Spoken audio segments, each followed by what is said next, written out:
Okay, everybody. I am so sorry. Our my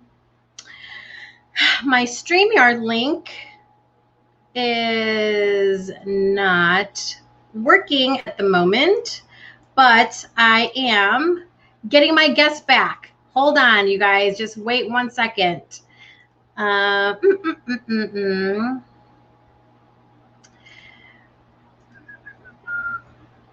Please hold.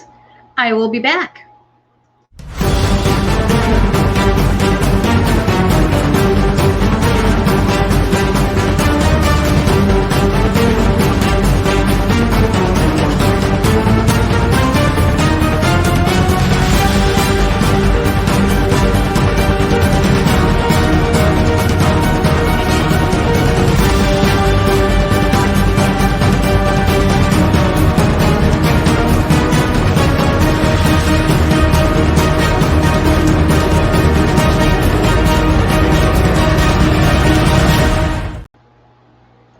We're back. Okay, take 5,000. So welcome back to the Standing in Strength Summit number 2 with me, Larnie Mulvey, the Power Lady. I'm so glad that you guys are all here watching the amazing speakers that we're having for Thursday, Friday, and Saturday. And I cannot wait to speak to my next guest because, first of all, she was one of the contributors in the Standing in Strength book that I published in the beginning of this year, March 13th to be exact. Her name is Annie Gibbons, and her energy and her amazingness was like, ooh, I was totally fangirling when I first met her. But I'm going to bring her on, her story, her journey, and everything about her. She loves to help everyone be the best that they can be. And I honestly believe that she has the strength that I have as well, but in different senses. So I'm going to bring her on real quick and we will get started. So Annie, sorry about the technical difficulties earlier. Oh my goodness gracious, We're just going to go with the flow, Lani. I know, right? Exactly. We're just going to go. We're going to see where it happens. And then we're just,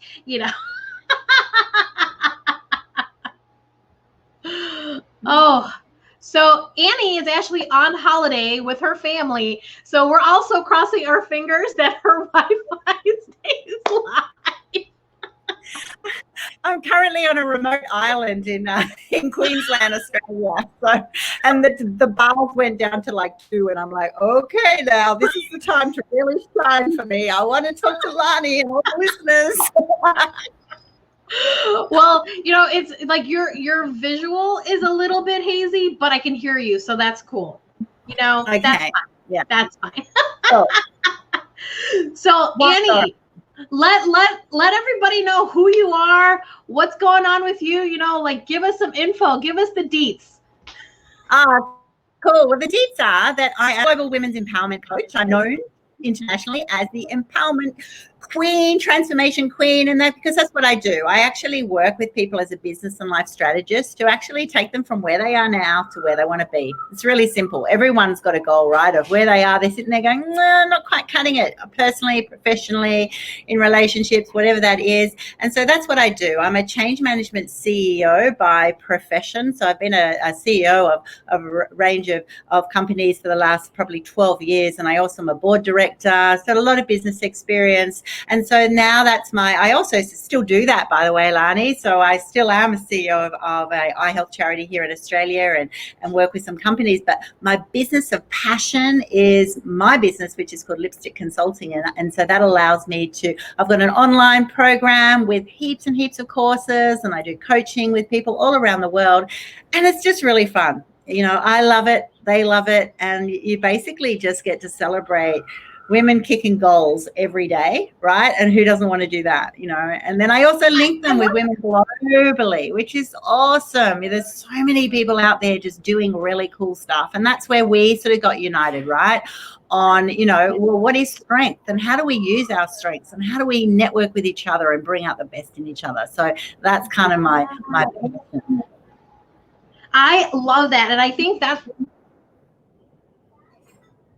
that is really why I have connected us, is this encouraging, inspiring, and empowering women to pretty much, like you said, kick goals, like let's get them going. Let's, it's not too late. It's not, it's not something like we shouldn't be held back, and we should be the strongest and the most powerful version of ourselves every day.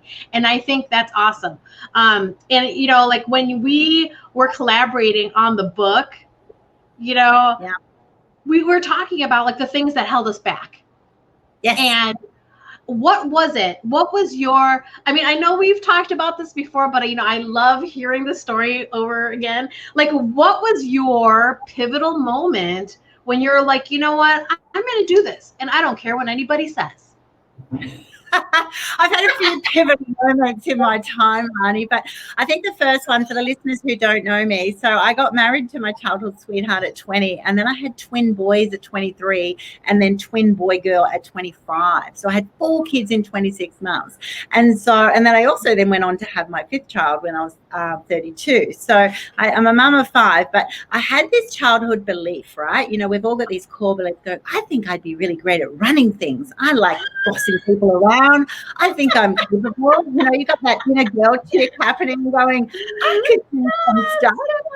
But then I also got sort of raised in a family going, oh no, whenever I had ideas, they were silly ideas. Stop with your crazy ideas. You're not going to be able to do that. You don't have the capacity to do that. You don't have the right mind to do that. And so I actually had this belief of going, oh, that's such a shame that I can't do these things, because I would have thought I'd be good at it, right? And how many of us get those sorts of weird things happening going, well, what would I know? Everyone else seems to know about me. And so I remember actually after my 2 sets of twins were born, and they're absolutely gorgeous, beautiful, wouldn't change anything. But I did have one of those moments in my husband. How am I ever going to be a businesswoman? I have 4 babies and obviously no potential. And it was like, oh my gosh. And I did, I'd already done a nursing degree. I'm a smart girl. Like, I had all this stuff, but in my mind, I'm like, that's it. Even my dream had my brother burst. And he's sitting there going, babe, if you can run this army of kids the way you do, you are a superstar. Like, just believing. And it was this moment after we had this big chat, and I sobbed all over him and told him, my baby's part. And then I went and said, yeah, well, that's the mind shift. That was my first aha moment. I went and said, well, what can I do?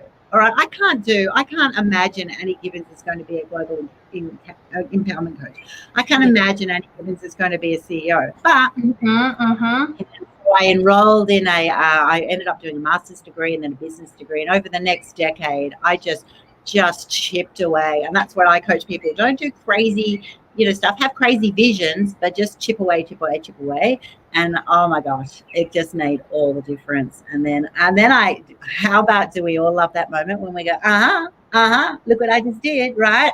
You did it. You published your book. I did my book. I'm now an author, and so I got my master's and went, not bad for a girl with no potential, and then I got my first CEO role, went, who would have thought of that, So, whatever drives you, right? Not that I'm a nasty person to the listeners, but, hey, we've all got that little, hey, let's prove them wrong theory, which is why in my biography, Becoming Annie, the biography of a curious woman, that curiosity actually was savior. It actually went and said, well, what if I could? And that's what we all want to do. That's what you've done. What if you could be this super power woman, right? And then went, yeah, I'll show them. That is so true, because like with the whole pandemic, you get to the point where sometimes you can get down on yourself. You're like, what am I gonna do? And the only way that I got my, instead of falling into that, like that destitute space in my mind where I'm just like, I'm not, oh my God, I can't. And then like go grab my ice cream and eat a whole bunch, was to try something, to try something to like actually almost like push myself even more. Yes. Because I knew I was capable of stuff. I just didn't know how, where, what to do or whatever. Exactly. We don't know the logistics, right? Otherwise, we would have done them already. We would have done them already. That's why I'm a massive fan, even though I am a coach, of even everyone being coached, because that's it. You want to find out what was the way before you, what works, what doesn't work, all that wisdom. I just absolutely live and breathe all of that sort of stuff. But a lot of that, though, for us all, that moment of COVID or moments for you has actually been adjusting to what I'll call the seasons of life. Like COVID's been a winter, right? You can't say in winter, I want it to be spring, I want everything to be amazing now and blossoming, right? But you can say, hey, I'm going to hunker down, I'm going to write a book, I'm going to, like, for me, I've just changed my entire learning platform to this really cool learning platform that I can now share and have so much flexibility. I don't see the benefits until like next week, or like this week when it launches. But you do all this work and then you go, yeah, hey, winter's finished, woohoo, I'm out of here, right? And now I'm blossoming. I was like that when I had my 20s. I was in a beautiful spring as a time for mum with babies, and I had to appreciate that season. And I also had to go, my business mind or prep was in winter, but I could still prep in that. So I learned to appreciate the seasons, and sometimes you can be in different seasons for different things. It's quite complex, but that's the way my brain works, and it worked for me, because what it does is it actually allows you to release. It allows you to release the frustrations, the tensions, now, which kills you, right? And it actually brings out terrible things such as envy, or jealousy, and we don't want that, right? I used to look at other people going, oh, they're so lucky, whatever, whereas I am blessed right in front of me, right? So you want to keep that gratitude. So all of this sort of stuff, once you get it all at the right, you're aware and you know how you balance it, it makes everything you do. Oh my gosh, and I think that's what, for me, in my mind, when I was thinking about the Standing in Strength Summit, was, this has become a series. Like, I have like another plan for another summit coming up in October. But really, the idea of how people go through these like times in their lives, like when I was starting, I had no clue what I was doing. And not that I'm saying I know what I'm doing now, but I had like no clue. Like, I was clueless way then. But I had to really connect with people like you, like with Dawn, with all these other people that I didn't know existed. Like, I didn't know that there was someone that could help encourage me outside of myself. I thought that was all for me. And that's really the point. Like, this Standing in Strength Summit connects all these resources to people so they know that they are not alone. I mean, I know like there's a ton of people who are sitting in my seat right now and going, you know what? I want to start a business. I don't know what the heck I'm going to do or how to do it, but I want to start it. or they don't have the confidence in themselves and they're like, you know what? I don't feel like I'm good enough, or I don't feel this or that. And then they meet people like you that are like, well, shoot, okay, I feel her energy. Let's do this. Absolutely. Like, I've got a lady at the moment, one of my clients, who is, she's bringing her book. She's already got a book and she's launching it in the US soon. And I went, you need an online course, and I'm a educationalist. I got a master's of ed, and I've got an online platform. As part of her coaching is, I'll coach you how to do an online course. And she, instantly it's like, but I don't know how to do that. I'm like going, I know, that's a great thing. I do, and we do it together. And I go, and also she goes, but I don't know if anyone would buy my course. And I go, yeah, but I believe they will. Because why wouldn't they? You're awesome, right? And so, that's what it's about. We all have those moments. I've had those moments. The first moment I was a CEO, I spent the first month going, oh my God, I hope they don't know. I don't know how to be a CEO. Yeah. We've all got imposter syndrome. We've all got, that's normal. We have that because we haven't done it before. We haven't got that confidence because confidence is linked to our self-assurance, right? And our self-worth. We're not trusting ourselves in that context yet. But once we do it and do it successfully, we will. You build a platform, you start a business, you scale a business, you learn how to run an online conference like this, every time you do something new, you suddenly go out of your comfort zone, which is scary but awesome, because every time you do it, you'll feel, oh my gosh, I got no idea what I do. Smoke and mirrors, hope everyone doesn't know. And you know what? My style's the opposite. You know what, everyone? We don't always know. You've got to actually show them this. I'm a big nature fan. Nature is messy. Creation is messy. Life is messy. Once we actually realize that, it's not all the perfect, it just was, perfect first time out. Nothing really is. It's actually pushing the envelope, right? And so that's what I've noticed when I've done things and I've lost money and I've wasted time and I've cried, I'm frustrated. And then I go, now, how's that helped me? As a coach, I know all the problems. Like, let me tell you, I know them all.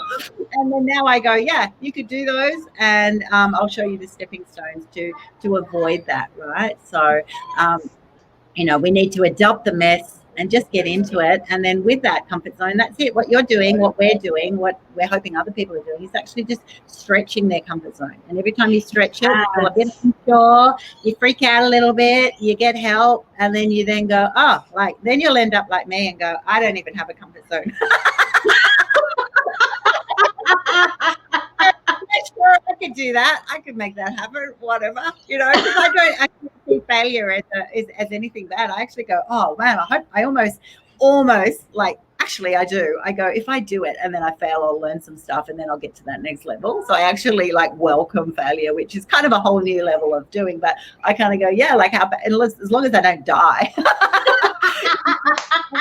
How bad can it be, right? And certainly have a lot of fun along the way. That's how I feel about powerlifting. It's like, well, my body is still okay. I can still do this. My back doesn't hurt. It's actually sharpening my mind a lot more than I thought it would ever. And it's like those failures, and I have to go through failures through training, but also through this whole learning to be a businesswoman, thing. It's like all these, but the failures are kind of cool, I guess. Yeah, because you're right. I'm not dead. I'm still alive. Definitely not. Yeah, exactly right.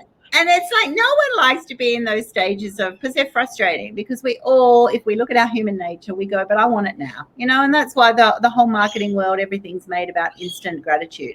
But with instant gratitude, it's nice, let's face it, but also you don't have the appreciation, you don't have all the underpinning knowledge and the reasons why. And so that's what's helped me, and over, 20 years of businesses, that I can see the ebbs and flows, I can see the challenges, I can see the times that, sometimes something worked, but you actually didn't know why it worked. And then at another stage, when it doesn't, you don't even know what you're working with, So it's actually important that you or someone in your business or someone around you knows how it all operates, because that's when, how are we actually going to respond? Like as an expert in an area, you actually are looking for the moments when it doesn't work. When, it's like having a contract. Why do you write a contract? When something goes wrong. That's the only reason to have a contract. If it was all hunky-dory, no one would ever have a contract and nothing would ever go wrong. But it does, right? We know it does. And then suddenly when something goes wrong, you go, oh, let's look at sub 0.5.79. Ooh, did I say that? Right?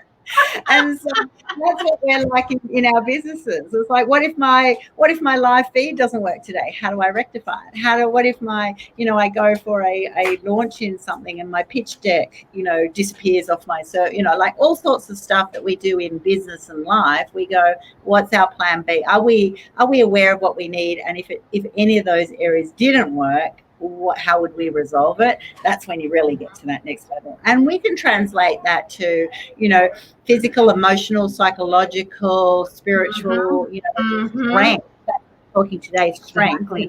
Well, I can do that, in a perfect day, like I'm just ripping, nothing's bothering me, right? But if I then, something happens, or if I'm emotional about something, and it's usually going to be because that really matters, right? It's something personal, like family or something, then I will chink. So then that's when I actually need to have that strength. What is is my strength fake, or is it framed around this amazing rock of a woman who goes, yeah, like I love living in the bubble, but if the bubble bursts, what have I got as my framework, right? What have you got as a So you've got all of those years of training. You've got the discipline. So when something doesn't go right, you're not going to crack. And so that's the difference. I love building the framework so that when life happens, you know, you're ready to adapt. You know, I've just been on a multi-day hike in Tasmania, which was amazing. 18 kilos on my back, trekking through snow and rain and bits and pieces. And so you're trained for it. So even when you have a moment of, oh, can I get up this next hill? I'm really tired now. Then you go, yeah, your mind says, no, I think I'd like to sit down here and seriously, where is the helicopter and a latte van? And then, but then your self says, no, Annie, you've done the training, you've done the prep, you're mentally strong, you can do this. And then you then have a quick mind shift, and then up you go to the next hill, right? And so we do that with everything that we do. And it's really important to, spend more time focusing on the foundations of your strength rather than just the result of your strength. That is a perfect way of saying it, because when you have that foundation of strength, you know what you stand for, you know what you are, you know, like your purpose is, like, you know, all that, and it builds your confidence. It makes your confidence stand so tall on a platform that, you know, it's like, okay, cool. And even if it gets wobbly, you're still standing firm on who you are, what you know, and what you stand for. I love that. Exactly. I love that. People come to me and go, well, Annie, I want to have the confidence. I've seen you walk out on stage and you can suddenly speak to thousands of people. And so I want your confidence, right? I want rock star confidence. I'm like, okay. So but the first point is, it's not a lesson on confidence. Confidence has to be because you go, well, when I walk out on stage, have I done the prep? Am I the right person to be on that stage? Yes. Am I the expert that they're expecting? Do I know what the audience is wanting to receive from my message? Do I know how to deliver it? Do I have confidence in my own self-worth that I am worthy to be able to give them this message? There's a whole lot of levels. That's why I have confidence. So you can't just teach someone to go, I'll be confident if you do it, because they will crack. It'll be surface level. You can't do it, but what will happen is it'll only work in the perfect situation. As soon as someone then asks them, you know, or boos in a crowd if you're a comedian, or the first person asks a question that you don't know, if you then crumble, right, because you've got no foundations. Whereas, you know, how do I actually do that? I go and say, right, let's just do, you know, if I was coaching someone in confidence, well, it's one little area and we'll build all the foundations so that you actually go, it's very hard to fail in this situation. So you have self-assurance, you have that inner belief that, yeah, I can do this, I am worthy, they chose me, and I'm the right person. Hello, that just makes you puff out your chest and go, woohoo, I am here, right? Rather than hope they don't notice I'm not exactly perfect, right? Then your confidence will just go. Yeah. I you know, that is so amazing that you say that, because like when I think about when I wrote the Tools of Strength course that I have not put online yet. Don't yell at me, Annie.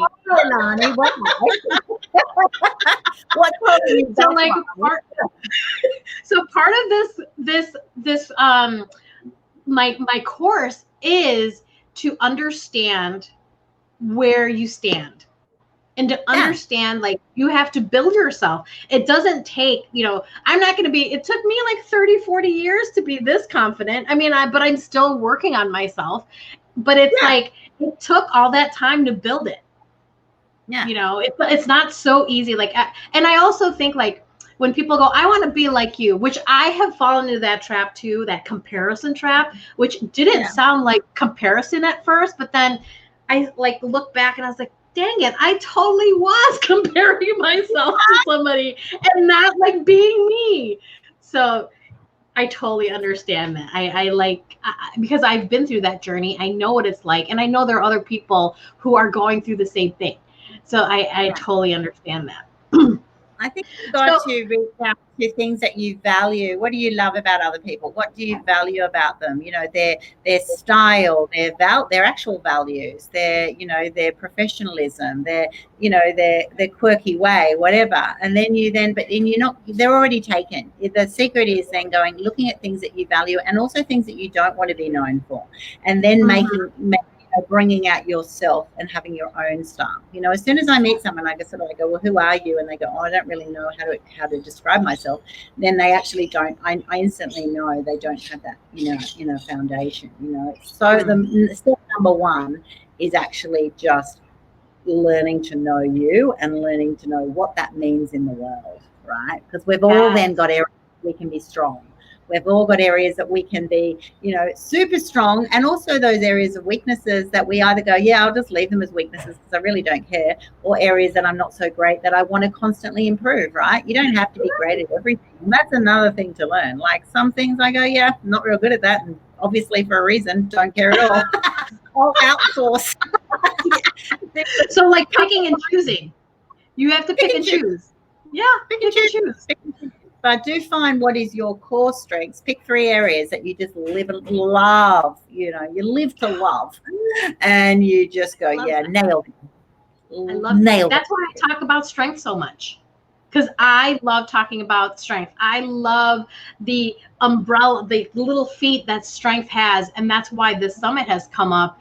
And that's why there's this, my thought, my vision of the Women's Strength Initiative has grown these little feet that kind of like wiggle their toes, because it's all about knowing the strengths, my strengths, but also wanting to build everybody else's strengths too. So it's become such a part of me that I love to talk about it so much. But Annie, give everybody, like, if they're trying to get a hold of you or trying to find out about your books and the things that you're doing, like, what is the best way to find you? Okay, I'm going to keep it really simple. Yeah, just go to AnnieGibbins.com. So ANNIEGIBBINS.com. And I got that mixed up a whole bunch of times. Keep that I in the Gibbins. That's right. AnnieGibbins.com. You'll find everything. You'll find the links to my biography, my online courses. I would love you to join the courses. Anyone who's been to Lani's Summit can just reach out to me, and I'll give you a freebie on a course. And so just connect. You get a free discovery call. Pretty much everything's at AnnieGibbins.com. And I'd love to hear from any of your listeners and help them on, where are they now? Where do they really want to go? And seriously, after my journey and after thousands of people that I've coached, anything is possible. So never doubt your brilliance. That is so amazing. That is great ending words. Great words to like take away from everybody who's listening. Annie Gibbins, you guys, she does the magic. She has the magic. So Annie, thank you so much for hopping on your holiday in the remote island in Australia somewhere. So sorry about my funny picture, but I'll have to then just I'll go and watch some whales or some, do all these things that we're doing on the family holiday. It's gorgeous. It ended up clearing up anyway, so it was all good. This whole technical difficulties in the beginning, it all worked out. I was worried for nothing. Worried about nothing yet again. Anyway, have an awesome summit, everybody. Super exciting. And Alani is just like so super, super impressive and amazing. And I just love her energy, and I love this space, and I love women collaborating globally. And so keep doing what you're doing. Love it. Love it. Love it. Love it. Thank you. Thank you so much, Annie. All right. You have a wonderful holiday, and I will definitely be connecting with you soon. And so everybody can connect with you as well. So have a great vacation. Have a great holiday, and I will talk to you soon. Okay. Bye. Bye. Oh my goodness, you guys. What an amazing person. I love Annie Gibbins. Like, when we connected on the Standing and Strength book, it was such a cool chapter. If you guys have not gotten the book yet, it is Standing and Strength. You can get it on Amazon, on any booksellers pretty much, because it's available all over the place. So make sure you guys connect with her. And again, I will be putting her information into the group page, and then you guys can connect with her and ask her any questions that you're looking for when it comes to empowering and the magic that she helps people get. She gets things out of people to, stop being held back.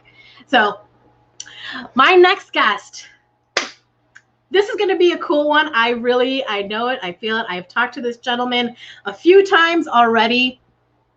And it's interesting because he believes in human rights, and we are entitled to our human rights. And I believe that as well, as a woman, as someone who is building women's strength, as a women's strength advocate. I want to make sure that all women are treated equally, but also just humans in general are treated equally and fair. So I'm going to bring on Robert Keston, and we will get this interview going with him.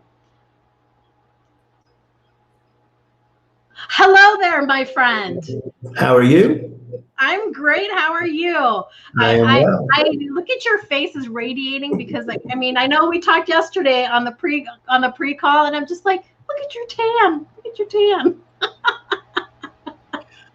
It's what I aspire to. So how are you today, Robert? I am well. I have things happening across the world, and it's exciting to see things start to take form when you're working on a massive project. So Robert, tell the listeners a little bit about who you are and this big old project that you're working on. Well, there are multiple projects, but the focal point right now is the 75th anniversary celebration of the Universal Declaration of Human Rights, which will be in 2023. So we're starting early, but our goal is to reach a minimum of 1 billion people, putting into their hands the understanding of what the Universal Declaration brings to them and what their inalienable rights are, and why government should be protecting and defending them, and they should not be sacrificing their freedoms for governmental faux safety. So it's a unique thing to do at a time when government continues to take away our rights, pretending that they're providing us with safety. They tell us that we have to compromise on this or we have to compromise on that in order to be safe. And the truth of the matter is, the more liberties we have, the more freedom we have, providing that we understand what that means, the better off we all are. The harder government has to work, which they don't necessarily like, but that's their job. That's not our job.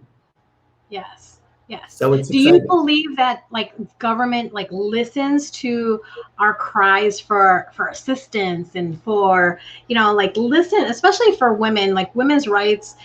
We've had these rights, but they're old. They need to be updated. So what do you think about the rights for women going on right now? Well, the modern women's movement has had any number of starts, but the UN Decade of Women's Rights, or the UN Decade of Women, really kickstarted a whole new agency for women. That's where it was said, women's rights are human rights. And that clearly changed the way a lot of women, certainly in the West, began to think about themselves. And because of that, as women came into government in the West, they started putting pressure on governments in other parts of the world to start to recognize women and women's rights. And so we've seen dramatic changes, even in places where patriarchy is still 100% the norm. Women are starting to say, wait a second, I deserve as much property as you have, and I deserve this and that. And so you've seen places like Nigeria and Ghana and in Central and South America and parts of Asia where women have become leaders of countries, where women have become the head of their economic teams, where women have taken on leadership in corporations and private enterprise. So it is changing. It's not fast, but it is a constant move towards a new world and potentially a better world. So, we have to understand that although there are things that are difficult and there are problems that seem almost insurmountable, like the environment, like the dangers and threats to democracy, at the same time, the world was able to create a vaccine for a potential massacre virus in a record short period of time. So with everything that makes us crazed that the world is going to hell in a handbasket, there are an equal number of things happening in various fields that are transforming us into a better or potentially better society.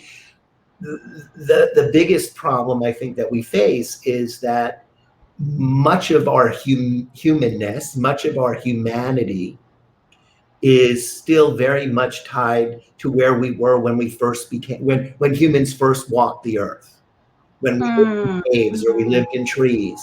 And that part changes very slowly. Technology changes very quickly. And so the technology changes faster than we can really accept it, really understand it, and really use it so that it serves us and that we don't serve it. That's the dilemma that we have, is that there are people out there using the technology in a way to control us rather than move us forward. And we have to be smart enough and brave enough and educated enough and informed enough to be able to challenge those people who would use science and technology for control rather than advancement.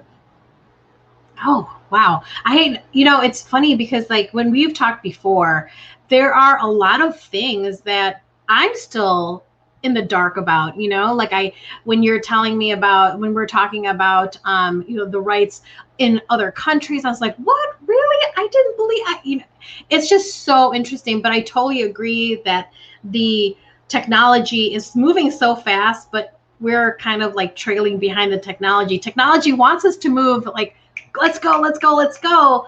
But we're like, okay, we're coming. We're like the kids still putting on our shoes. Like, okay, Dad, we're coming. So give us a little bit more about your the Human Rights Declaration Act, because I am really interested about that. Well, the Human Rights Declaration was something that was an outgrowth of the creation of the United Nations and immediately followed the end of World War II. So on December 10th, 1948, yes. So it really was spurred on in a large part because of the Holocaust. And when these leaders met to form the United Nations, they recognized that there were things that had to be addressed because of what transpired during World War II and the inhumanity that human beings were able to perpetrate against other human beings. The organized inhumanity that governments were able to perpetrate against other people, even their own people, shocked an awful lot of people. And so a group of people were assigned, headed by Eleanor Roosevelt, to come up with a universal declaration for human rights, which was an amalgamation of all the things that we had thought about, understood, misunderstood, learned from other societies and cultures. And they were brought together for the very first time. And this was the first document, certainly the first international document, that recognized women as equal to men. Never before in history were men and women considered equal until this document. And it even says that in marriage and in the dissolution of marriage, meaning divorce, men and women should be treated equally. And that was unheard of even in Western countries at that time, let alone in more developing countries. So there were a lot of firsts in this document. And now it will be 75 years old in 2023. And yet, there's not one country on the planet where all their citizens experience the realization of all 30 human rights. Wow. The document, the declaration, has 30 articles, and in those 30 articles contains what is required for human beings to walk with dignity. Wow. Not one country are all 30 recognized fully. Wow. So what is your goal? What is your goal of your project? What is your overall goal? Sure. Our goal is that in order to have dignity, to walk in dignity, you have to know your inalienable rights. If you don't know them, you cannot claim them. If you do not claim them, government, other institutions will ask you to sacrifice some of those rights for the perception that they are offering you security. So, I mean, a good example in many countries is that we are now monitored. We walk out of our homes, we get out of our cars, we get off a bus, and there are cameras in many cities around the world, many communities around the world, where we are watched. And this is supposed to be a way of stopping crime.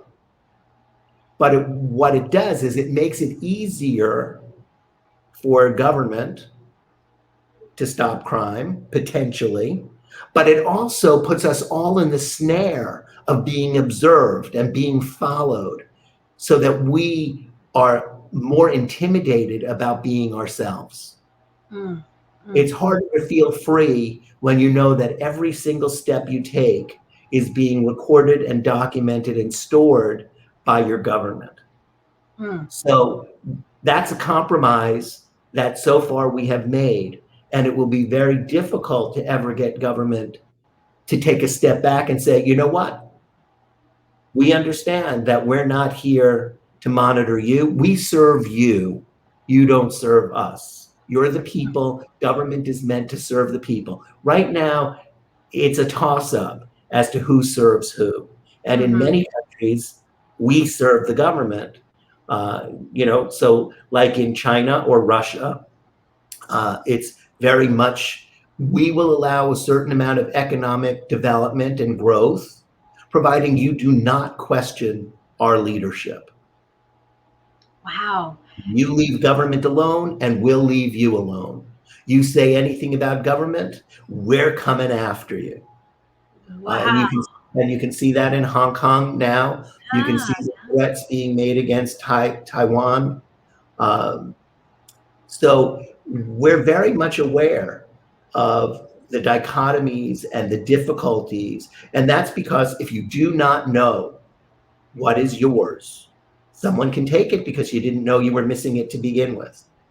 If you know and are willing to stand up and fight, they have to be a little bit more reluctant. So our goal is to get as many people on the planet to know what their rights are, what their human rights are, the rights that come for being born human, to protect the environment so we can live on a planet that will sustain human life.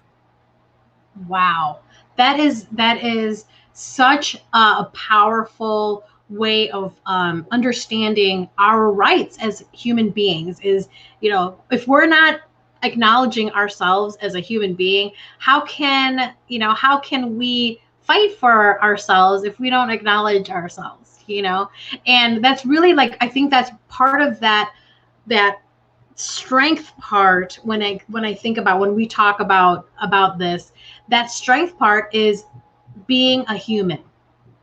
Us being human, we have to be strong, we have to be brave, we have to understand that we are the only person that is going to help us is your personal being, and you have to fight for it. You have to fight for it. And it's just so interesting. If you want to live a full and complete life, absolutely. Because no one can do it. No one can do it for you. And So like your last guest, Ms. Gibbons, 2 eyes and 2 E's, said, when you ask someone about who they are, if they can't say, who am I? What are my best qualities? What are the things that I love? The 3 or 4 things that I love? You don't know what they are if you don't know what it is to be a human being in the 21st century. So to be that person, you have to know what is yours. You have to understand that your human rights end at the tip of the nose of your neighbor. No rights are absolute. Nothing in the world is absolute. The only thing that is that we will all die. So you want to fit as much as you can into the world while you're still alive.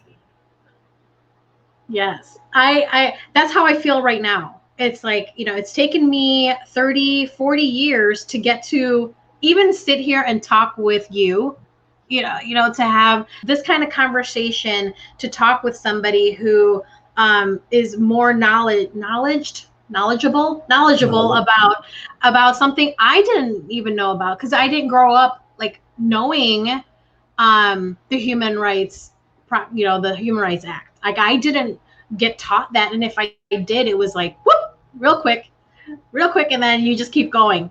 And I think with the world nowadays, like, we have to know our rights. We have to know that we do have rights, and we do have to know that we have to fight for them, because sometimes the government doesn't listen.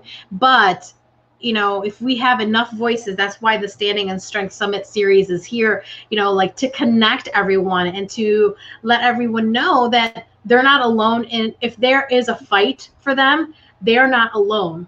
We just have to search each other out. We just have to look for each other. So Robert, tell me, I know you have like a whole bunch of other projects. Can you touch on some other projects that you are working on? Sure. We're creating what's called the Shulamit Center for Global Human Rights and Integration, which the idea is that human rights should be as much a part of your DNA as breathing and blinking and eating. When you take up a fork, you don't think, how do I use the fork? When you're going down the street and you see a sign, you don't say, how do I read that sign? Those are things that you've done so many times, they're fully ingrained in who you are. And so we're working with people to get the 30 articles of the Universal Declaration to be as much a part of you as blinking, as breathing, so that you don't have to think about it. So that's, go ahead. No, I was gonna say, how can we help? Like, how, I know you have your committees that you're looking for people to be part of. Like, how can people become part of this movement that you have? Well, they can find it online, but I will be happy to give people an email address so that they can reach out, and then I can send them the Facebook link, and I can send them the information so that they can ask and participate. The other thing we're working on is trying to integrate the Universal Declaration as a foundational document and a framework for police and governmental organizations and businesses, so that they have something to benchmark their change.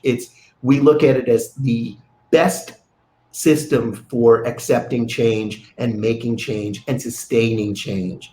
And you can't do that unless you have a framework, unless you have a foundation, because otherwise change is just thrown into the mix, but just being thrown into the mix doesn't give it what it needs in order to be sustainable. So I'll give you an example. The police have to do certain trainings, but if those trainings don't have a place to go, or they're not integrated with the other stuff that the police are being asked to do, they disappear and you go back to the status quo very quickly. And then the same problems that you had in the 1960s and the 1940s become the same problems that you have in 2021. So our process is going for the root causes of the problems, working to fix them and the policies and the procedures, and then instituting this level of being the change agent in your own community. So police or government or other agencies can take the lead rather than being beaten up on for not understanding why they're being asked to change. I feel like that's like a big word right now, that understanding each other, understanding a lot of back and forth. It's really like communication. We have to learn how to communicate with each other. We have to learn that words actually do mean something. And if I say safety to you, and I say safety to a 12-year-old black boy in Chicago, the definitions are going to be different. And if we can't use a simple word like safety and both understand what that word means, then we can't communicate just yet. Communication comes when we have a shared understanding of what words mean, what context they're in. So part of what we talk about very often is how do we come as a society, as a culture, to understand words in the same way so we can speak to each other and not at each other. Because right now, most of the people, as we see in politics, as we see in the culture wars, people are speaking at, not to. Yes. I love that. I love how you put that. You know, it's really that communication part that's so key. So Robert, as we are winding down, what is the best way for, you know, if people have questions about the projects that you're working on, like how do you want them to try to get a hold of you? Do you want, you know, like email and stuff like that? I could post right now email is the best way, because we're still developing how people can reach us in other ways as we develop all of these new things very quickly.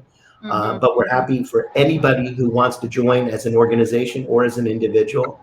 And the best way right now is rtk dot to pdhre at igc.org. So rtk.pdhre at igc.org. Okay, that's a mouthful, but you know, I will. It's a lot of letters. I will make sure to check with you to make sure it's correct so people can get a hold of you. So, well, Robert, thank you so much for hopping on. I love this conversation about human rights because it's very important for not just people in general, but like I think women, we have to know that we have our rights as well. And it's very important to know that we can be equals eventually. No, you are equal. We are equal. Until you say that all the time, you will not be equal. Oh, see, and that's those are that's another language thing. Like we have to learn the language. It's not that women make less than men. It's that women still accept making less than men. Ooh, yes. That's a whole nother conversation that we could have, because I see that, you know, I've gone through that. So I know exactly what it's like. And until we respect ourselves enough to walk in the dignity of being human, not men, not women, not children, not things in the middle, but until we demand that our dignity be respected. But in order for that to happen, we also have to respect the dignity of others. Remember, nothing is free. So it's our respect for other people that carries it through. Because the more we are respectful, the more we can demand respect. When we allow ourselves to be prejudiced, we have to accept that people will be prejudiced against us. So it's a lot of work to make a good society, to make a better world. It doesn't come easily. It doesn't, yeah. Well, thank you so much, Robert, for hopping on tonight. This was a great conversation and an eye-opener for me. And I really hope that a lot of the listeners and watchers are, kind of like having those same kind of thoughts, like kind of stewing in their brains as well, because it's really, it's really interesting, but it's more education. It's more knowledge for us to have. And more knowledge we have, we can make decisions for ourselves and understand, what we can do to provide a positive for the collective human. Right. And it's the foundation for everything else that you're doing, because all of the stuff you're talking about, building strength comes from a foundation. Yes. And this is that foundation. This is that framework that if you step into, it gives you the tools to build strength from. Oh, awesome. Awesome. Awesome. Well, thank you so much, Robert. I appreciate our conversations every time we talk. I really do take a lot of notes, and, it makes me learn a lot more. So thank you so much. I appreciate it. Thank you. You have a wonderful evening. I keep thinking it's day, but it's evening. Have a wonderful evening, and we will definitely connect soon. Great. Thank you. All right. Have a good night. You too. Ooh. Hi, Larnie. Hi, Joanne. Ooh, that went real quick. Sorry, I was trying to remove, and then your thing went like right there. So anyway, I was going to do like a commercial break, but hey, you know what? We're going to go. Go ahead, pop me out. We are going to go with the flow. That's why earlier, my lights. I look too white. On this image you do, but on the bottom image you look fine. Yeah, it's weird. Well, all right, we're gonna go with it. We're gonna go with it. You know how I roll, Joanne. I do. So we're live right now. All right. We are live. Yes, we are live. I put you onto the stream too quickly, but that's okay. I was gonna say, hey, I have Joanne Tierney Daniels coming on. She's gonna introduce herself and introduce what she does to build the strength inside herself and her journey. But you're here, so go ahead. So, hi, everybody. I'm honored to be here. I'll start that way. I mean, it's to be with the power lady. It's kind of diminishes my strength a little bit. I'm going to give you give you all the props there. I think that really, I'll tell you a little bit about myself. I'm kind of a jack of all trades. I think that what Robert said before me kind of resonated with me in many ways when he said that nobody in the world can do things for you. And that is true, and it's very powerful. But part of my message and meaning is that I try to prove that wrong, because I try to bring value to every relationship, and I try to help as many people along my journey as I possibly can. So although I can't do everything to empower them, but I do try to uplift people as much as I can. And in that vein, I just try to bring strength and power. And I think a lot of that comes from the fact that as a mother in particular, and certainly as a woman, so often we give our strength to other people and we don't reserve any for ourselves. And I think that was part of my journey when my oldest son was diagnosed with autism. All of my strength, I spent no time focusing on myself. And I had 2 other children in close proximity after him. But all of my strength, all of my attention, all of my dedication went to ensuring that his life would flourish and prosper, and that he could grow up to be an independent, fine young man. And that came to fruition. But throughout the course of that journey, I gained 100 pounds and lost myself, and really didn't reserve any strength for me. And then I became embittered and not embittered, but miserable, when you don't feel your best. And I don't think it's linked necessarily to weight. I don't think that there's any ideal weight. We all are comfortable in our own skins, but I wasn't comfortable in my skin, and I couldn't function even on a healthy level. I couldn't function. I was actually of limited mobility. So I think I went through an emotional awakening. And then I was always successful professionally. I've always been a hard worker, but I wasn't doing anything that I was passionate about. I think I took a safe journey, and And I still love that profession. I worked in the government sector, and I worked in the criminal justice field, and in Homeland Security. And of course, I'm passionate about those endeavors. But once I went through the emotional awakening and I began to find myself, I realized how important that was, particularly for women.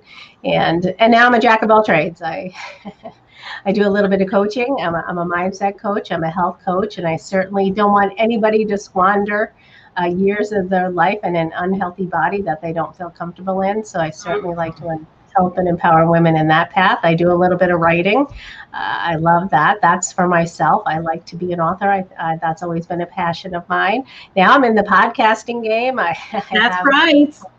And I love that. Everything I do now, I feel as if I'm up leveling. I'm meeting new people. So I have a podcast on adversity to inspiration, and Larnie's been a guest, and that's actually how we connected. And that's certainly, I love that we became friends in that endeavor. And now I have a live show, which Larnie was my inaugural guest on that. And since that show, and I will say you've been my most popular guest to date, so I'm going to give you those props. But the network offered me a position to be, and now I am executive director of diversity programming for the Coast to Coast Entertainment Network, and I'm developing some new programs for women and diversity. They're mainly a sports network, but now they appreciate and value us since our conversation, Larnie, and we've opened doors across the world. So thank you for that. Yes, that is the perfect result of, like when I think of Standing in Strength, we connected. We opened the doors to have more diversity, more women out there. I love it. I think I can mic drop. Well, I could pen drop, but exactly. So I'm hoping you're certainly come on, do some more appearances, and maybe we'll have a Larnie and Joanne show. Joanne, whatever you need, my friend, whatever you need, I am there for you. Perfect. We can teach the world about powerlifting, and so we're going to bring a fitness show on. Your genre is a little bit different, but I think that we really speak to, and I love your message about being comfortable with whoever you are and where you are, and how you broke free from those restrictions of your cultural upbringing and your parental inhibitions, the cultural perspectives of your parents. And think of where you've come today, and you're having this summit, the second one. I can't be more honored to be here and amongst these guests, and to share my news and really to give you the thanks for helping me launch that endeavor. You know what, Joanne? Thank you. I appreciate it. For a long time there, if somebody had given me a compliment, I'd be like, I'd brush it off. But I've learned that this part of the strength in me is just, when someone gives me a compliment, I say thank you. If you're going to give me $5, I'm going to accept it. As it should be. It used to be like, no, I don't. I'm like, okay, thank you. I think that speaks so much to what Robert said about women and internal dialogue. I will say I disagree with what he said about women and what we make. I don't believe that it's solely based because we're only willing to accept that. There is, we are not responsible for that alone. So I don't think that women should have to carry the brunt of that responsibility. The brunt of that. Yeah. So, but I do agree that internal dialogue. Go ahead. I said I do agree that internal dialogue matters and manifestation matters, but I think that's saying that almost it transfers the responsibility to us. And there are some men out there who don't believe that we are equal, and we shouldn't have to bear the brunt of their responsibility or their misconceptions. So as much as I enjoyed Robert's entire presentation, and particularly in regard to human rights, as I've worked in those fields in the criminal justice field for so long, but I think that the part of our dialogue is saying, listen, we recognize that there have been some inequities. We can't do anything about the past, but what do we do? What do we do today to move forward and make it better? What are we doing going forward? And I think that's what I like when I'm talking about like standing in strength. It really includes very good communication. You know, like when I was going through this journey, you know, I lost my job during the COVID times, and I decided to build this movement because I was kind of tired of waiting for what was going to, like, you know, thinking that something was going to fall in my lap. And so I just had to do it. I just had to try something. I just had to do something else different that was going to not only help me as a person to build my confidence, but also to help others. Because I know there were other people who were sitting in like the same, almost the same shoes as mine, trying to figure out, like, who am I? You know, like you've gone through your journey, like finding yourself, finding the balance of your strength to give to your family, but then you lost yourself. You know, like how did you end up finding, like, hey, you know what, I need to do this for myself? Like, what was that pivotal moment for you? The pivotal moment for me actually was based on fear, out of a fear-based experience. Two people in my office in a very close proximity. They were a little bit older than I was, but not by much. And what happened was they had heart attacks and literally died at the office. One person on the front steps and another person at his desk. And they both had weight issues. And I thought to myself, and they both were, although I was, you know, my weight was out of control, and I think that their age were factors. They probably had, you know, heart issues. They were older than I was, but I thought to myself, I don't want to have a heart attack and die at 50. And I certainly don't want to die in the office. I want a life outside of there. You know, I want to retire. And I had the son who was disabled. Well, I hate that word. I don't want to say disabled, who was neuroatypical. So I thought to myself, I'm going to leave these children that I brought into the world be over pretzels and cheese sticks and whatever it is that I liked at the moment. You know, it just seems so ridiculous to me, really. And I just pulled myself together. But I think that the important part of that story is that although I went on this, and when I'm in something, I'm all in. You know, when I love somebody, I'm all in. When I'm somebody's friend, I'm the best friend in the world. When I'm on a fitness regimen, I was all in, and I was all in on a physical level. But even when I lost the weight, I was still unhappy, and I knew there was a missing piece. And I think that that's the component of my coaching, is that I really started to look at the emotional. And I think that for anybody who wants to lose weight, we all know you have to eat less and exercise more, but there's something missing. And really, it wasn't until I looked into mindset work and started looking at NLP, neuro-linguistic programming, and it's almost like a tripod. Without that mindset piece, that's why so many people are unsuccessful, because we all know the steps, but you really need to tie those three pieces together. And I thought to myself, I don't want anybody else to, you know, put themselves aside. And I think that women, we are conditioned that we have to make so many sacrifices. Well, we made the decision to be parents, so, you know, hey, you can't go get your nails done, or you can't go back to school, or you can't start a strong and mighty summit, because we're women, and we're not. That's not what the culture and society has conditioned us to believe. And I was recently speaking to somebody too, and women are so geared to accept the fact that we can't have it all. We're not supposed to have it all. Larnie, if you want to be a power lifter, well, then you can't have a successful relationship. If you want to run a summit, well, you're going to have to stop training for a couple of weeks. And why can't we have it all? You know, the men, the executives at the top of the chain, they have it all. They have the trophy wife, which, granted, we don't want a trophy husband. We want a trophy husband.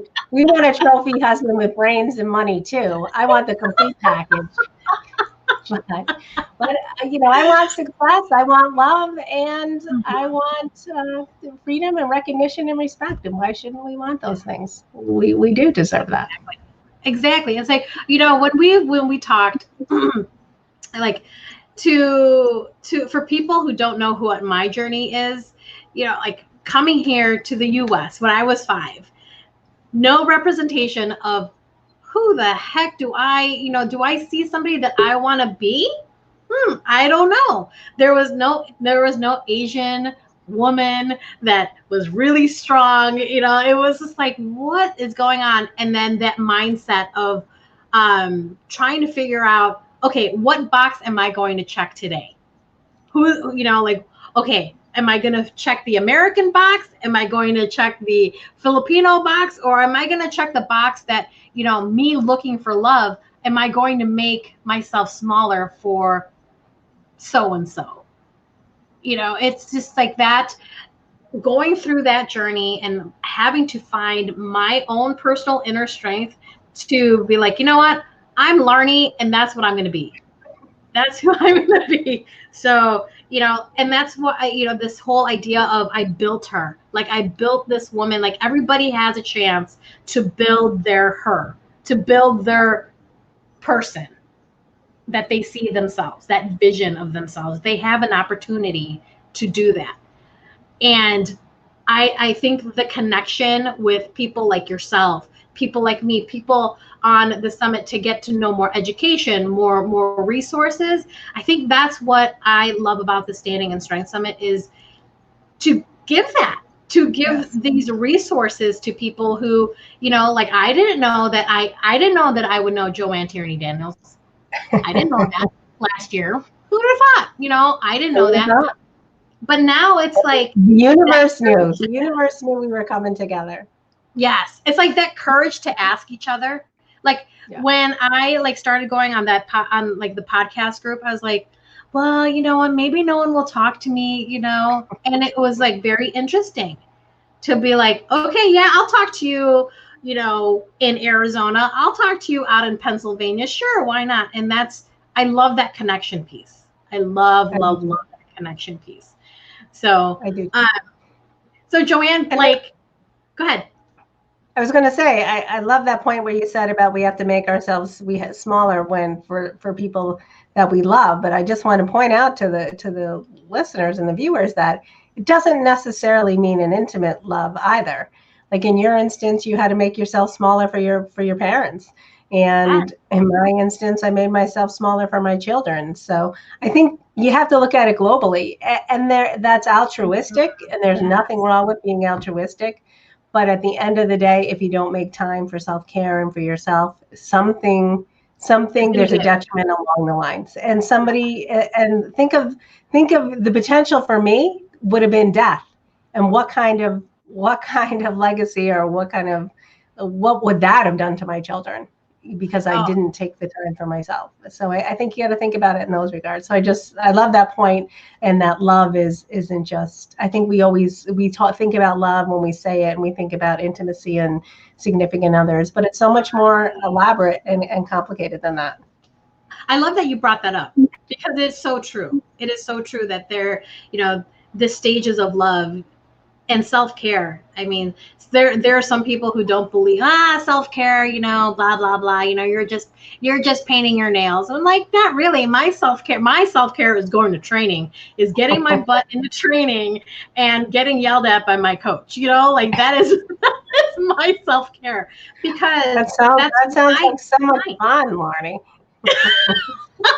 Because that's mine, that's my thing. That's my, everyone has their own personal, their own personal thing that brings them joy. If me training and lifting heavy brings me joy, I'm going to do it. As you should.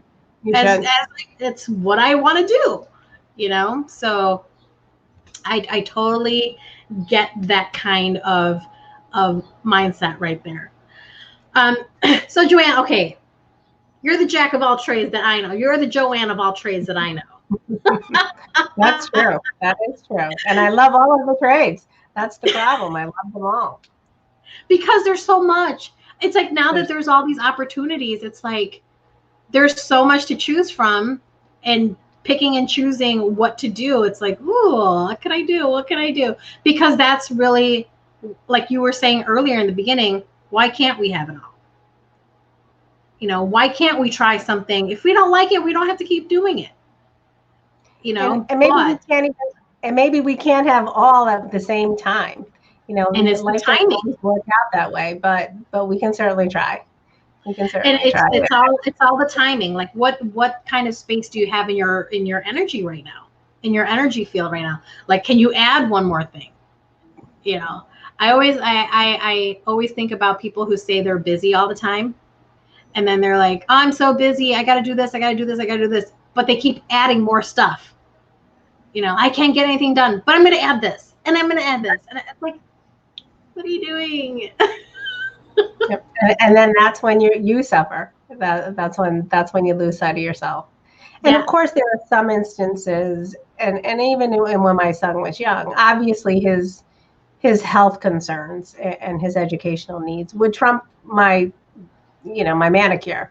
And I'm not speaking to that, and I'm certainly not suggesting that that's an easy task for some people, because their lives are certainly in a different place than ours are. Mm-hmm. But self-care can simply mean don't have a bag of pretzels after 9. Don't use your body as the battleground for the anxiety that you're feeling. Just find find something else to do, because you're going to have to pay the price down the line, and it's so much easier. It's really hard to lose 100 pounds, people, and I certainly wish that I hadn't put myself in that position. Mm-hmm. So if you couldn't avoid it and try to do something else, I understand how easy that is, because food can be a comfort at times, and I recognize that. But I think that self-care doesn't need to cost money, and it doesn't need to take a lot of time, and it doesn't need to take away from other people. It just may be making a healthier choice. That's it. And I think that little. It doesn't have to be something huge. It's like just little steps every time. Yes, agreed. So I think that sometimes people think we're talking about going to the spa, but we're not. Well, if you can, we encourage it. If you can. Some people can't. Some people can't do that, and I certainly recognize that. And there were times when I couldn't, so I totally get it. Yeah. So Joanne, okay, give us a rundown of all your Joanne of all trades stuff. Like, I love to hear all the stuff that you do. Go. So most things you can find on my website. JTD Coaches Me is kind of my moniker, and that's my website, jtdcoachesme.com. There you can find more about the coaching, the personal coaching, the weight loss coaching, the mindset coaching, and it's really a big piece. And I'm actually bringing another coach on with me, and her name is Courtney Groves, because I'm really diverting to some of the other things that I love as well, and it just gives me a broader audience and an easier way to disseminate my message. One of the other things I'm very proud of is that when my son was first diagnosed, I had developed a visual schedule for him. At the time, there were only stick figures, and all the practitioners said, oh, use a visual schedule. But there wasn't anything to buy. And as a parent who already had limited time, I thought to myself, I have to print these pictures, I have to laminate them, I have to Velcro them, I have to put them on a board. And they're stick figures of white boys. I thought, well, first of all, it's not very engaging. And second of all, it's not practical, and it doesn't easily work well. So at that time, years ago, I had hired a graphic designer, I launched a business, and I made magnetized visual schedules for children on the autism spectrum. But over time, at the time, I would have had to, it came to a point, it was very labor intensive, because I was doing all the cutting, and it really began to take away instead of enhance my family's life. So I put it on the back burner, but now technology has improved, and I've brought it back, and I now have the visual schedules back out on visualschedules.com, because now it's like the refrigerated printed magnets. There are so many other manufacturers who can do the work for me, and I love that product, and I'm bringing that back. So that's something I've been working on the last month, and of course I'm a celebrity now, Larnie. I'm on all these shows. I love all that. Even if the show only has, I'm calling myself a celebrity, even if the show only has 5 viewers, because that's 5 more than I had last year. So I Thank love you. that. Exactly. And the Coast to Coast Entertainment Network they're actually a fabulous group of young men who I give them props for bringing a woman in and saying, hey, listen, we recognize there's some deficiencies in our programming. We want to open up the portals and really make a diverse community of entertainment. And I love that about them. You can't say that for many young males. So that's so much fun. They have a cooking show. They have a fitness show. We're going to have a female football handicappers coming on, and she is going to bring a male partner, but she's the star of that show. And I just love it. I think that every endeavor is bringing me towards something else, and it's introducing me to people around the globe, and that's really the best part of the entire journey. And whether we influence one person, I think that it's worth it. And I can certainly tell you, Marnie, you influence me, so you got at least one in the game. But I suspect it's thousands more, and you're on your way to millions more. So. Oh my gosh! Well, so thank much. you. That is just so cool to hear. Thank you so much. I really appreciate it. You're making me blush, Joanne. Look at this. You're making me blush. Well, you should. You deserve every prop in the world, and I'm glad I got to hop on and tell everybody how fabulous that you are. I know they know that already, but I think that I wanted to tell them and give them a little peek of your story. I don't. I have an opportunity to showcase me, but you should be the star of this one too. Oh my gosh. Well, thank you, Joanne. I appreciate it. I am so glad that you said yes to come on to the Standing in Strength Summit, because we connected. And this is the great reason why I do summits like this. Not only to give this the valuable information of people's journeys and understanding that you are stronger than you think you are. It's really a good example, and people can relate to your journey of balancing family life, balancing yourself, understanding who you are, and then now knowing that you have so much opportunity out there, and you're like, okay, I'm gonna do that.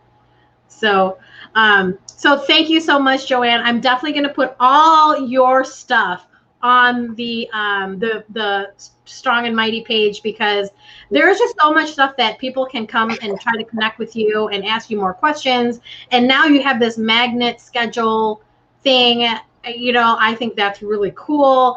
I just want people to be able to connect with you and continue to build, your realm of strength.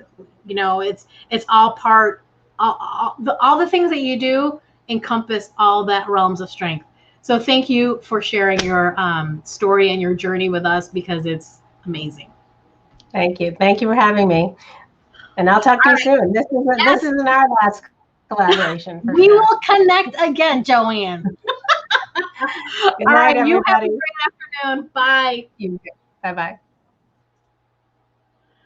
Oh my gosh, what a great conversation with Joanne Tierney Daniels. She really became, it's weird to be able to, when you see your vision, something of connecting people and connecting resources, she really encompasses like my vision of connecting myself with someone who has resources, her to connect with me.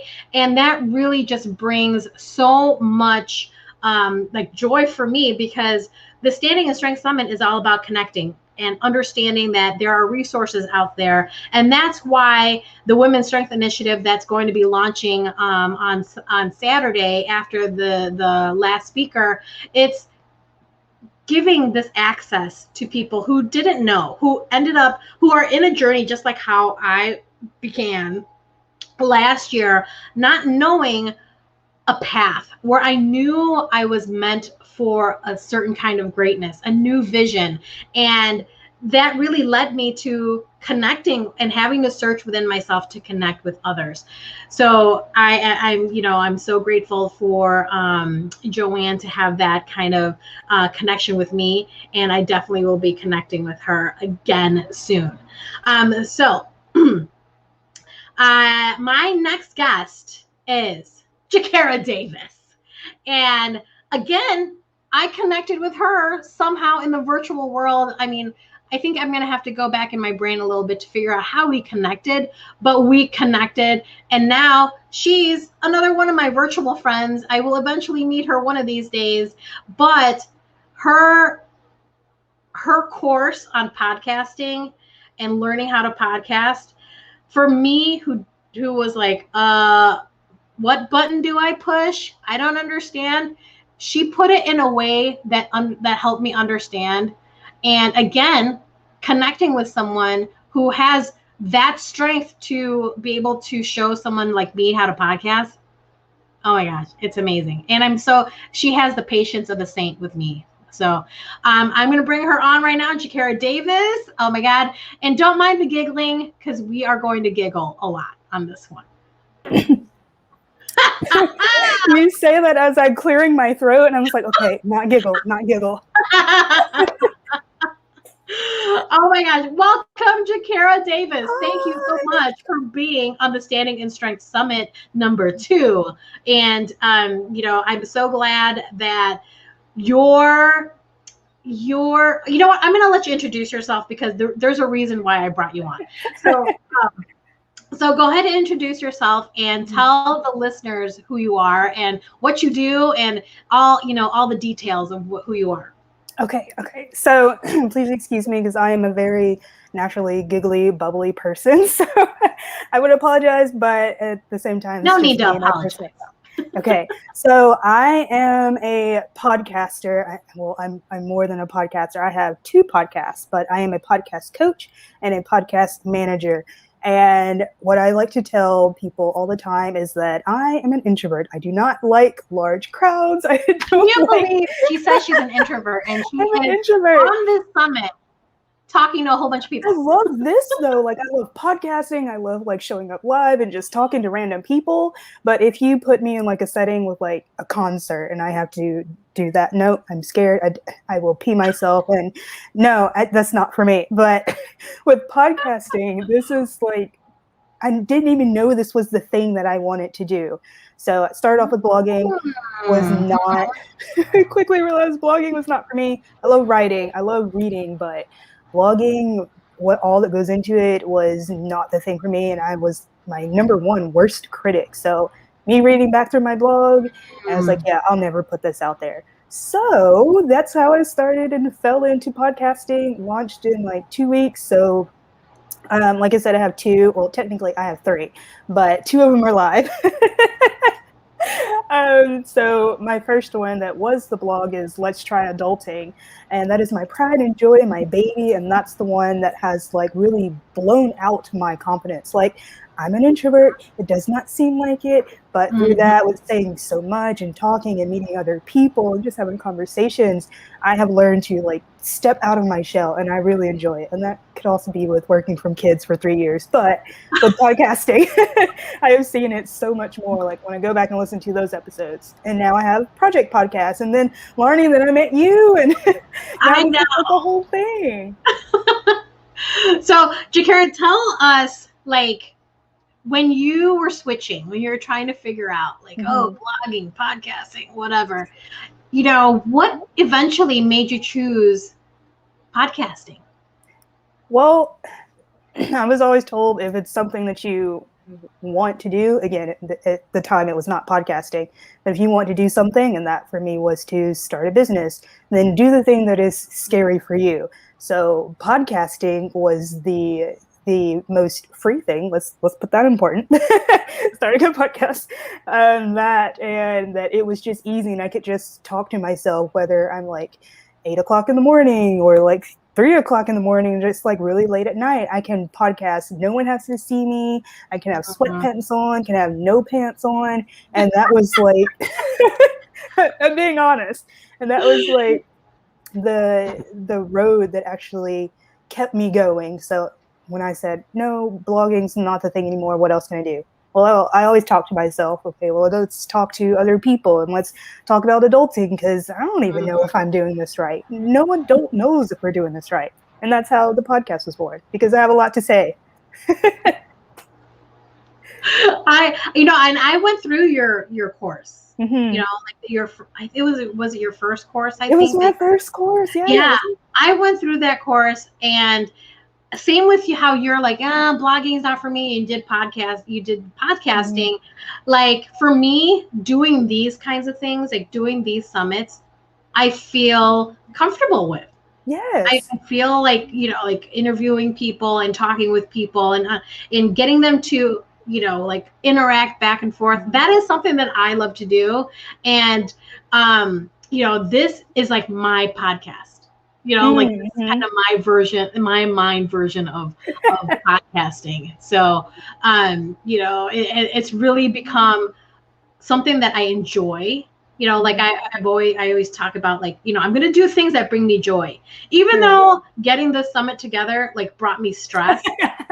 It was so stressful, but getting to know everybody and getting to know all the speakers and like interacting back and forth, that like brings me joy. I love seeing your messages over this past month. It was like, oh, there's learning. I gotta go take her call. My boyfriend's like, okay. And it's like, haven't I heard that name before? It's like, yeah, like she was in one of my programs. It's the same Larnie. She's like, you like her better than me. It's fine. Oh my gosh, that's awesome. Well, not awesome for him, but like awesome for me. But anyway, so you as an introvert, like you say you're an introvert. Yes. So tell me how you find the strength inside of you to like talk to people, Just doing it. Okay. Well, being honest, every time I'm live, my armpits are sweating. So this one right now is sweating a little bit more. So as long as I know that, sounds so weird, as long as like I'm still nervous and like my armpits are sweating, then I know that like, hey, I'm showing up, I'm doing this thing, and that keeps me going. And like hearing people laugh and like you, Lonnie, your laughter is infectious. And then seeing the comments and then people commenting later, that just keeps me going. So even though like I might be small and scared of myself, there are other people that's like takes value in what I say, and like it helps them with podcasting and having those testimonials and the feedback coming back. That really does keep me going, and I love it. And in general, I can't stop talking about podcasting, so it has to come out somewhere. Which is fine. I mean, like, this is something that brings you joy. And when it comes to like the realms of strength, there is that realm of like mental health, mental health and wellness. And to me, joy falls under that. Joy falls under that. But also like your journey of getting to know like, okay, podcasting is my thing. That's like falls into that entrepreneurship strength. Yes. I'm serious when I said podcasting. Like if you told me 2 years ago that this is what I would be doing and speaking and on summits and just meeting random people, I would have vomited and shit myself at the same time. In college, I'm a natural crier when it comes to public speaking, just giving presentations. Like I will skip the class. My mom knows this already, so I have no shame admitting I skipped the class because I did not want to do it. But now just seeing my confidence grow and like I see I'm a bubbly, silly person. And I see that like other people tell me like in my life that knows me and my best friend, and she's like, these past like year, you have like really blown up. And I'm like, oh, thank you. So let's talk about that. Let's talk about like how your entrepreneurship, your strength in entrepreneurship has built your confidence. Let's talk about that, because I think that's part of the, the pillars of Strong and Mighty is positivity, confidence, and community. Let's talk about that. That all it's like a nice little gift right there. Let's tie all that together. So I know it's starting a business. Everyone wants to, you want to make the money and do all the things so you can have the life that you want to live. That's fine. And that's great. And that should be your goal, because why else are you starting a business? But also as an entrepreneur, you have to realize that you are there to help other people. So in my area, I coach women, and just to hear their stories and for them to like have their little baby podcast and then to like watch it explode and blow up. It's not only building my confidence, like I do that with my podcast, but it's building their confidence as well. It's like, hey, Jakara, how does this sound? It's like, yes, like I am your biggest cheerleader.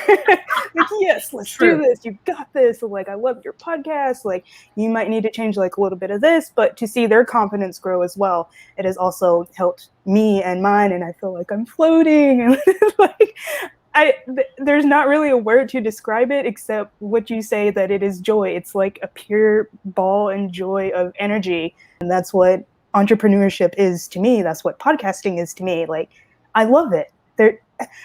I feel like I'm rambling, but there's really not another word. No, that's exactly what, you know, when I thought about this summit, when I thought about the initiative that's going to be coming out, you know, and this Saturday, like, it's like I had to find my strength to be like, okay, how am I going to describe this? Like, what is it? You know, it takes a lot of inner soul searching, I guess, to figure out what your vision is. It takes a lot of paper. It takes a lot of paper. It takes a lot of freaking notebooks, you know, to like talk about this. And, you know, like we've talked about, like, oh, we have a whole bunch of notebooks that we take notes on and stuff. But it's almost like when you were trying to find, okay, so like you said, you know, who would have thought that you were going to be doing this 2 years ago? You know, and then all of a sudden you're in this space of doing really something that you love, and it's amazing. Yes. You know, and then that you get to another level of confidence. So it's like a stepping stone. It's that stepping stone. So let's talk about people who don't really know how to do this whole podcasting thing. Okay. Let's be real here, because I was in that same boat. I still have that picture of myself going like this on the camera. Like, I saw it the other day. When I was looking back through videos, I was like, there's Larnie with her thinking face on. So how do you get people started? Like how do you get them to, because I know I went through your course and it really helped me a lot. Like, what is it? How do you get them started? How do you get them to realize that, you know what, your podcast is good. Don't think that it isn't. You know, like, how do you get them to, how do you build other people's confidence in doing a podcast? Okay, so I have a Facebook group called Women Podcast Together. We're literally building confidence, impact, and income for your podcast. So I always tell people, start there, dip your toes in, get a feel of a community, ask questions, and then as people start interacting, or as I start to see people fall off, then I'm the type of person, I'm a low-key stalker. I will DM you. And yes, you will, everybody. Yes, you will. So like, hey, how's it going? Like, you are doing really well in your podcast. Like, what's happening? So in the group, that's the center hub of where we ask questions, and we just started doing co-working spaces. So even if you come in and he's like, Jakara, I have no idea what I'm doing. Okay, that's fine. Okay, tell me your podcast idea. And I'm the type of person that will naturally ask questions. You're going to flesh out your podcast while I'm asking you the questions. So it's always good to start, I believe, with a community, and just to dip your toes in, see if this is something that you really want to do. And then we do have like free trainings in there. And then we do have challenges. And then through the challenges, you can take the next step with me. So you can do like the program like you did. We're actually going to relaunch that. Nobody knows yet. next month. I just planned it out this week. But that's going to be launched next month. So after we do the trainings and everything, then depend on which training you go to. It depends on the next step that you can take with me, because everyone has a different podcast and everyone wants to have a different journey with their podcast. And what works for someone else might not necessarily work for you. Or if you need help in one area with your audience, then you may need help in another area building up, let's say, your email list. So it's a range of all things, but very specifically with your podcast. And I love that you put everything in a step. You know, everything is so easy to follow for me, I mean, I would be taking notes from like page 1, and then all of a sudden, like the second part of the notes would be on page 50, you know. Mhm. But I know you definitely helped me build my confidence to be able to just talk. Yes, I like You know? talking, so maybe that's where. You know, it like allows it. You have taught me, and you have shown me that, you know, I had a different confidence level meeting you and joining your group, Mhm. but it just added, like what you taught me just added to my confidence, you know. And that's like that networking, you know, that realms of strength of networking and connecting and Mhm. mentorship and all that all comes together to help build a community. Mhm. And you know, like when I learned when I was there with Debbie. Hi, Debbie. I think you're watching. Hi, Debbie. Hi, Debbie. Debbie Harrell was my teammate in this course, and we were just bouncing off each other like, we don't know what we're doing. We don't know. Oh my God. But the idea of building that confidence up in us to be able to launch, for me, I launched something like this Mhm. summit by my, you know, like I had other I'm so mentors proud to of like, you. I had other mentors that you know, that really took me through my first summit. But now I was like, you know what? I'm going to do it myself. I'm going to see if I could do it myself. Mhm. Your course, even though, like I said, like even though this is like a totally something different, like than a podcast, it kind of is, because I am Yes. talking to people. I am talking to people and it's interacting back and forth. But then there are times where I have to talk by myself. That was Oh, always yeah. the hardest time, where I have to talk by myself. I'm like, oh, what do I say? But you know, I really want to thank you for building that part in me, because it's, you know, like one of the guests I think it was Annie, like it was like what something was missing, and then you just have to plug what's missing. Mhm. And that talking was what I had missing. And now you are a natural talker anyway. What are you trying to say? No, I'm kidding. But you know, I love the idea of your community. You know, your community has blown up to like a huge community, which is Yes, I'm awesome. even surprised. You know, which was awesome, and it didn't take that long. But if you like, when I think about it in a different sense, imagine like how many of those women want to launch Mhm. something. You know, like they see the opportunity to launch something, they see the opportunity to learn, and you're teaching them that, you're giving them that connection. I love that. They're all like my little baby podcasts that I haven't started, but I feel like I birthed you in some type of way.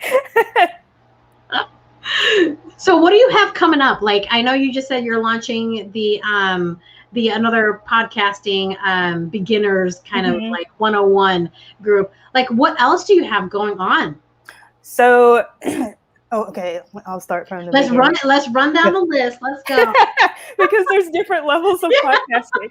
So for complete beginners, we're going to do a podcasting one-on-one session. I wish I had my calendar. I could tell you the exact date, but I do not. But as long as you're in the group, once you find it, I'll put it in the group. Okay. Strong and Mighty group, and then, you know, okay. Everybody will know about it. So we're going to do the podcasting 101. So that's basically I'll tell you all the basics about podcasting, how to get set up and everything. So that program, the one that you went through, was called Your Podcast, Your Story. And that's just the basics, foundations of podcasting. So that's my most hands-on, in-depth program. And then the next one is Podcast Accelerator. So your podcast, you have your podcast. I know it sounds fancy.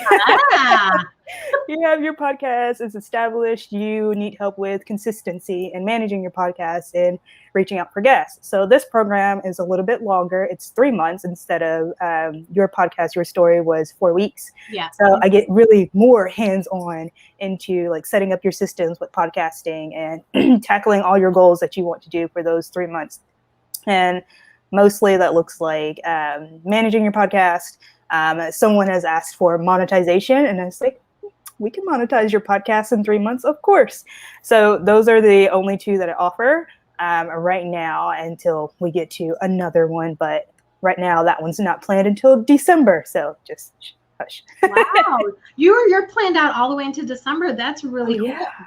That's really awesome. Like as a podcast manager, I have other things that I need to do as well. So the easiest thing for me to get out first is my podcast. So I already know what's happening. I already know what's coming, and I can create content around that while I work with my clients and with my programs. And I love it. It's a whirlwind, but it's like a very controlled whirlwind. You are in control of your own whirlwind. Yes. Just letting everybody know you're in control of your own whirlwind. So okay, let's okay. How do people get a hold of you? That's like one of the big things. I know people are probably like thinking like, oh, I want to start a podcast too.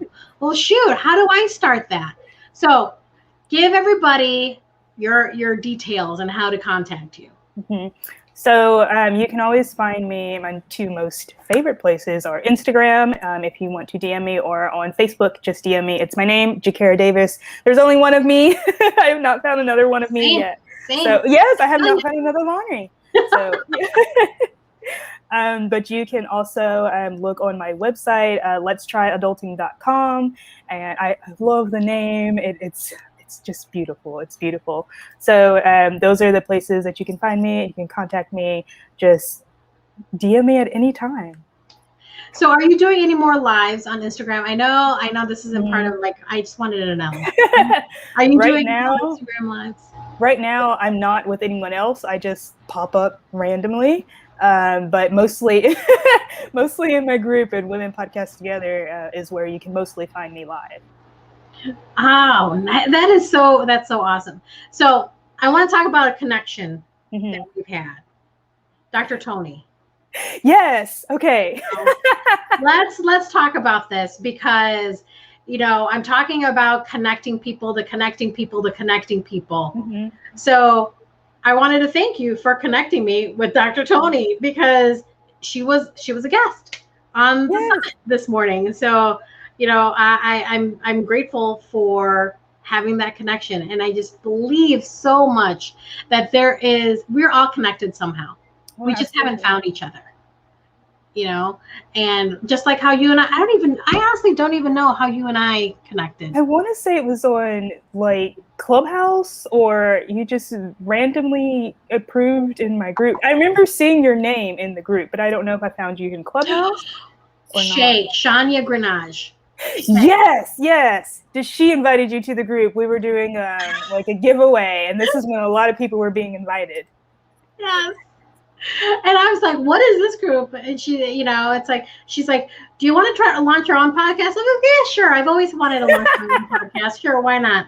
And it's funny because this logo that you see, the Strong and Mighty logo right here, I've had that for like 2 years.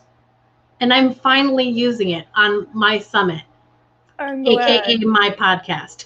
Because when you told me you had a logo, it's like, how do you not have a podcast? You have a logo, you have all the things, you know who you're talking to. Marnie, you need a podcast. I have all the things. I just didn't know how to use all the things. But now I'm finally using it. But